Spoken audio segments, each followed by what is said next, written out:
Hi అండి, అందరికీ నమస్కారం. నేను చూపించబోయే కర్రీ పొట్లకాయ కర్రీ అండి.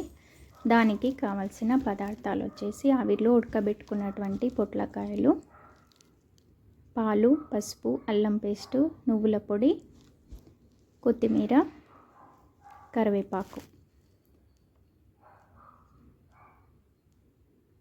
చూసారు కదండి, ఇక్కడ ఉన్నాయి కదా. ఈ పదార్థాలతో పాటు మనము సాల్ట్, కారం పొడి తీసుకోవాలి.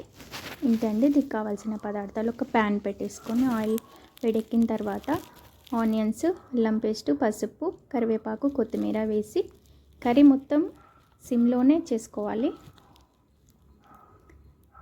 దాని తర్వాత మనం తీసుకున్నటువంటి పొట్లకాయలు వేసేసి బాగా వేగనివ్వాలి. దాన్ని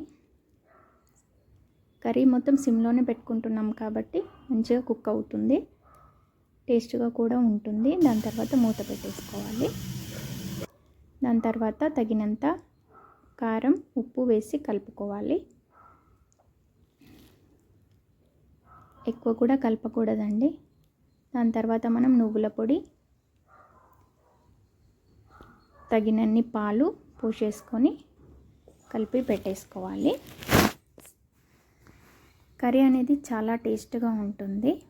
మూత పెట్టేసుకొని తీస్తే ఇలా ఆయిల్ పైకి వచ్చేంత వరకు కర్రీని కుక్ చేసుకోవాలి. చాలా టేస్ట్గా ఉంటుంది. దీన్ని రోటీతో కానీ, అన్నంతో కానీ, జొన్న రొట్టెతో కానీ తినొచ్చండి. రెడీ అయిపోయిందండి. Thank you.